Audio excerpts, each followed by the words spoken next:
নজর রাখি ওয়েদার আপডেটের দিকে। চরম গরমে নাভিশ্বাস, মার্চের শেষেই দক্ষিণবঙ্গে তীব্র গরম, 3 জেলায় তাপপ্রবাহের সতর্কতা। আপাতত দক্ষিণবঙ্গে বৃষ্টির কোনো সম্ভাবনা নেই। মঙ্গলবার থেকে তাপমাত্রা সামান্য কমতে পারে। 4-5 এপ্রিল পশ্চিমের কয়েক জেলায় হালকা বৃষ্টির পূর্বাভাস, হালকা বৃষ্টির সম্ভাবনা উত্তরবঙ্গের পার্বত্য এলাকায়। নাভিশ্বাস, চরম গরমে মার্চের শেষেই দক্ষিণবঙ্গে তীব্র গরম। সারা বাংলার কোনো জেলাতেই বৃষ্টিপাতের কোনো সম্ভাবনা নেই। খালি প্রথম দিন আপনার উত্তরবঙ্গের দার্জিলিং এবং কালিম্পং এই 2 জেলাতে বিক্ষিপ্তভাবে 2-1 জায়গায় হালকা বৃষ্টির সম্ভাবনা রয়েছে। 31 তারিখ থেকে শুরু করে 3 তারিখ পর্যন্ত এই কদিন পশ্চিমবঙ্গের কোনো জেলাতেই কোথাও কোনো বৃষ্টির সম্ভাবনা নেই, প্রধানত শুষ্ক আবহাওয়া। আর 4 তারিখে পশ্চিমের কয়েকটা জেলা 2-1 জায়গায় বিক্ষিপ্তভাবে হালকা বৃষ্টি হতে পারে। 5 তারিখেও আপনার কয়েকটা জেলাতে বিক্ষিপ্তভাবে 2-1 জায়গায় হালকা বৃষ্টির সম্ভাবনা আছে। তীব্র গরমে নাজেহাল দক্ষিণবঙ্গ। প্রাথমিক স্কুলে সময় বদলের ভাবনা, জেলা প্রাথমিক শিক্ষা সংসদের চেয়ারম্যানদের মতামত চাইল পর্ষদ। তীব্র গরম আর তীব্র গরমে নাজেহাল দক্ষিণবঙ্গের জেলাগুলি। প্রাথমিক স্কুলে এবার সময় বদলের ভাবনা, জেলা প্রাথমিক শিক্ষা সংসদের চেয়ারম্যানদের মতামত চাইল পর্ষদ।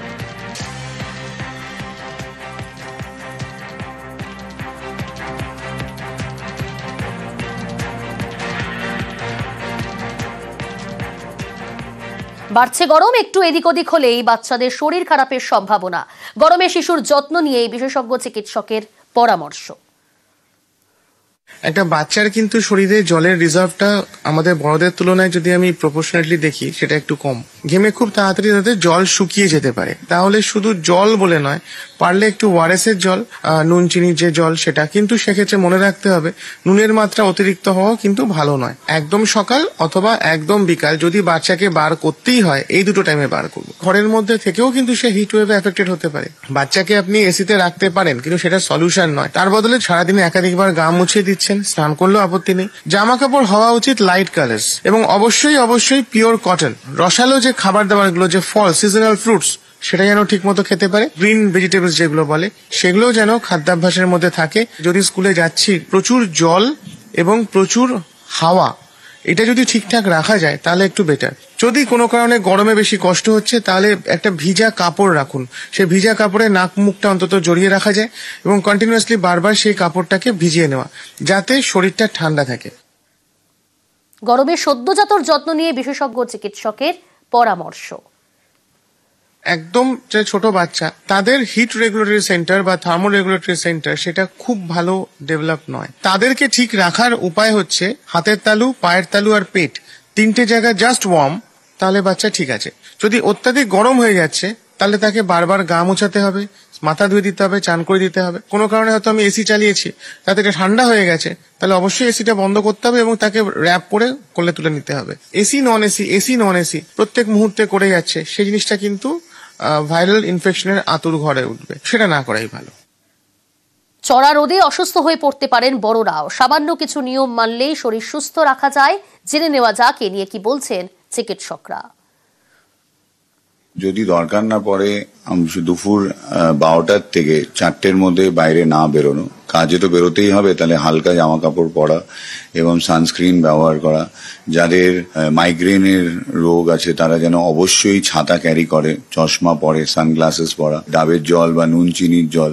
প্রচুর ফ্লুইড ইনটেক করাটা অত্যন্ত দরকারি, কেন কি এখন আমরা ডিহাইড্রেটেড হয়ে যাচ্ছি, যেটা আমরা নিজেও বুঝতে পারছি না। কাটা ফল যেগুলো রাস্তায় পাওয়া যায় সেগুলোকে না সেবন করাটাই ভালো। শেষে বলবো হালকা খাওয়া দাওয়া করাটা এখন অত্যন্ত দরকারি। ডাক্তার হিসেবে তো আমরা মনে করি যে কোল্ড ড্রিঙ্কসটা না খাওয়াটাই উচিত। বিরাট গরম থেকে এসে যদি ঠান্ডা জিনিস সেবন করেন তাহলে আপনার কিন্তু আপার রেসপিরেটরি ট্র্যাক্ট ইনফেকশন বা সর্দি কাশি জ্বর হয়ে যাওয়ার একটা প্রবণতা থেকেই যাচ্ছে। কলকাতায় আগ্নেয়াস্ত্র উদ্ধার। আনন্দপুরের নোনাডাঙ্গা থেকে উদ্ধার করা হয়েছে আগ্নেয়াস্ত্র এবং এই আগ্নেয়াস্ত্র সহই 2 জনকে গ্রেফতার করেছে পুলিশ। রৌনক রয়েছে আমার সঙ্গে সরাসরি। রৌনক, ফের কলকাতায় আগ্নেয়াস্ত্র উদ্ধার, 2 জনকে গ্রেফতার করেছে কলকাতা পুলিশের এসটিএফ। কি উদ্ধার করা হয়েছে তাদের কাছ থেকে? দেখো এখনো পর্যন্ত যেটা জানা যাচ্ছে যে দুজনের কাছ থেকে প্রায় 11টির কাছাকাছি আগ্নেয়াস্ত্র উদ্ধার করা হয়েছে, যদিও বা এসটিএফ এর তরফ থেকে এখনো পর্যন্ত অফিসিয়াল কোনো বিবৃতি দেওয়া হয়নি। এখনো পর্যন্ত যে মহিলাকে গ্রেফতার করা যায় তার ব্যাগে সার্চ অপারেশন চালালো, সেখান থেকে একটি সিঙ্গেল শাটার বন্দুক, কিছু নগদ টাকা, একটি মোবাইল ফোন এবং 2টি ট্রেনের টিকিট পাওয়া গেছে। অর্থাৎ তারা কোথা থেকে এসেছিল সেইটাও কিন্তু তদন্তকারী আধিকারিকদের নজরে রয়েছে। যেটা জানা যাচ্ছে এই গ্রেফতার হওয়া যে ব্যক্তি তার নাম আজিজ মোল্লা, তিনি হুগলি থেকে এসেছিলেন। অর্থাৎ এই আগ্নেয়াস্ত্র তারা পাচার করছিল কিনা বা এর আগেও তারা এই কারবারির সঙ্গে যুক্ত ছিল কিনা এই বিষয়টি কিন্তু স্পেশাল টাস্কফোর্স খতিয়ে দেখছে। আজ ঠিক 12টার সময় এই আনন্দপুর নোনাডাঙ্গা এলাকায় এখানেই তাদেরকে দেখে সন্দেহ হয় এসটিএফ এর এবং তৎক্ষণাৎ তাদেরকে আটক করা হয়, খবর দেওয়া হয় আনন্দপুর থানাকে। তারপরেই কিন্তু তাদেরকে জিজ্ঞাসাবাদ করা হয় এবং তল্লাশি অভিযান চালানো হয়। দুজনের কাছ থেকে 2টি ব্যাগ পাওয়া যায় এবং একটি ব্যাগ থেকে প্রায় 10টির কাছাকাছি আগ্নেয়াস্ত্র এবং মহিলার ব্যাগ থেকে একটি সিঙ্গেল শাটার বন্দুক উদ্ধার হয়েছে। এখনো পর্যন্ত আমি দেখাবো যে বাজেয়াপ্ত করার প্রক্রিয়া, সেই বাজেয়াপ্ত করার প্রক্রিয়া ইতিমধ্যে চালাচ্ছেন এসটিএফ আধিকারিকরা। দুজনকে বসিয়ে রাখা হয়েছে, একজন মহিলা এবং একজন পুরুষ, এবং তারা আজকে 12টার সময় এখানে তাদেরকে প্রথম ডিটেন করা হয়, জিজ্ঞাসাবাদ করা হয় এবং তল্লাশি অভিযানে এই বিপুল আগ্নেয়াস্ত্র উদ্ধার করে কলকাতা পুলিশের স্পেশাল টাস্কফোর্স। এবং এই আগ্নেয়াস্ত্র নিয়ে তারা কোথায় যাচ্ছিল, কাদেরকে পাচার করছিল বা এর আগে এই ধরনের কারবারির সঙ্গে তারা যুক্ত কিনা, তারা মিডিল ম্যান নাকি আগ্নেয়াস্ত্র প্রস্তুতকারী কোনো সংস্থার সঙ্গে তারা সরাসরিভাবে যুক্ত, যারা বেআইনিভাবে আগ্নেয়াস্ত্র তৈরি করে, এই একাধিক প্রশ্ন রয়েছে তদন্তকারী আধিকারিকদের স্ক্যানারে। এখনো পর্যন্ত যে সিজার প্রক্রিয়া, সেই সিজার প্রক্রিয়া চালানো চলছে, এসটিএফ আধিকারিকরা চালাচ্ছেন। ইতিমধ্যে যে পুরুষ যার নাম আজিজ মোল্লা আমরা জানতে পারছি হুগলি থেকে এসেছেন সেরকমই জানা যাচ্ছে সূত্র মারফত, তাকে কিন্তু যে অ্যারেস্ট মেমোতে সই করানোর প্রক্রিয়া সেই প্রক্রিয়া সম্পন্ন হয়েছে। ইতিমধ্যে মহিলার যে ব্যাগ, সেই ব্যাগ সার্চ করা ইতিমধ্যে এসটিএফ শেষ করেছে এবং সেখান থেকেই একটি সিঙ্গেল শাটার বন্দুক এবং 2টি ট্রেনের টিকিট পাওয়া গেছে। অর্থাৎ কোথা থেকে তারা আসলো, তাদের উদ্দেশ্য কি ছিল, আদতে আগে থেকে এই কারবারির সঙ্গে তারা যুক্ত ছিল কিনা, এই গোটা বিষয়টি কিন্তু এসটিএফ এর তদন্তকারী আধিকারিকদের স্ক্যানারে রয়েছে। প্রিয়াঙ্কা, একেবারেই সবথেকে বড় প্রশ্ন যে এই ঘটনায় আর কেউ জড়িত রয়েছে কিনা এবং ধৃত দুজন মিডলম্যানের কাজ করতো কিনা সে বিষয় কিন্তু খতিয়ে দেখছে কলকাতা পুলিশের এসটিএফ। এর কলকাতায় আগ্নেয়াস্ত্র উদ্ধার, আনন্দপুরের নোনাডাঙ্গা থেকে উদ্ধার আগ্নেয়াস্ত্র সহ দুজনকে গ্রেফতার করেছে কলকাতা পুলিশের এসটিএফ। ধৃতদের থেকে উদ্ধার একাধিক আগ্নেয়াস্ত্র, ধৃত মহিলার ব্যাগে মিলেছে আগ্নেয়াস্ত্র, ফোন, টাকা। আমি আবারও কথা বলবো, রৌনক রয়েছে আমার সঙ্গে। রৌনক, এটাই এখন সব থেকে বড় প্রশ্ন, তুমিও কিছুক্ষণ আগে যেমনটা বললে যে এই ধৃত দুজনই এর সঙ্গে জড়িত নাকি মিডলম্যানের কাজ করতো নাকি আরো কেউ জড়িত, এখনো পর্যন্ত সে বিষয়ে কোনো তথ্য সামনে আসছে কলকাতা পুলিশের এসটিএফ সূত্রে? দেখো আপাতত যেটা জানা যাচ্ছে যে এই দুজন হয়তো এই অস্ত্র পাচারকারী কারবারের সঙ্গে যুক্ত ছিল, কারণ তাদের যে চলনবিধি দেখে বা এসটিএফ আধিকারিকরা প্রাথমিক জিজ্ঞাসাবাদ করে যেটা জানা যাচ্ছে হয়তো কোনোভাবেই অস্ত্র কারবারের মিডিলম্যান হিসেবেই তারা কাজ করতো।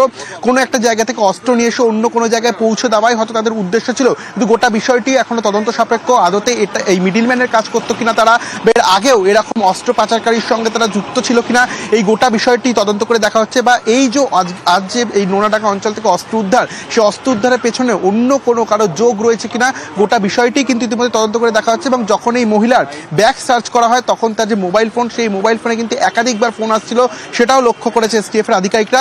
সেক্ষেত্রে কারোর কোনো ইনস্ট্রাকশনেই তারা অস্ত্র এক জায়গা থেকে অন্য জায়গায় পাচার করছিল কিনা বা বেআইনি অস্ত্র যে প্রস্তুতকারী যে ফ্যাক্টরিগুলি রয়েছে সেখানে তারা কোনোভাবে যুক্ত ছিল কিনা, এই বিষয়গুলোই কিন্তু খতিয়ে দেখা হবে এসটিএফ এর তরফ থেকে। এখনো পর্যন্ত যে সিজার প্রক্রিয়া তা পুরোপুরি কমপ্লিট হয়নি, ঠিক যেখান থেকে তাদেরকে ডিটেন করা হয় সেই জায়গাতে বসেই কিন্তু সেই সিজার লিস্ট তৈরি করার প্রক্রিয়া চলছে। ইতিমধ্যে যে পুরুষ তাকে ইতিমধ্যে গ্রেফতার করা হয়েছে, অ্যারেস্ট মেমোতে সই করানো হয়েছে এবং যে মহিলা তার ব্যাগ ইতিমধ্যে সার্চ করা হয়েছে, তার ব্যাগ থেকে 2টি ট্রেনের টিকিট পাওয়া গেছে। সেক্ষেত্রে কোথা থেকে তারা আসছিল এই বিষয়টি কিন্তু খতিয়ে দেখা হচ্ছে এবং তারা মিডিলম্যানের কাজ করছিল কিনা বা অন্য কোনো কারবারির সঙ্গে যুক্ত ছিল কিনা সেই গোটা বিষয়টি কিন্তু তদন্তকারী আধিকারিকদের স্ক্যানারে রয়েছে। ফের কলকাতায় আগ্নেয়াস্ত্র উদ্ধার, আনন্দপুরের নোনাডাঙ্গা থেকে উদ্ধার আগ্নেয়াস্ত্র সহ দুজনকে গ্রেফতার কলকাতা পুলিশের এসটিএফ এর। ধৃতদের থেকে উদ্ধার একাধিক আগ্নেয়াস্ত্র, ধৃত মহিলার ব্যাগেই মিলেছে আগ্নেয়াস্ত্র, ফোন, টাকা এবং ট্রেনের টিকিট।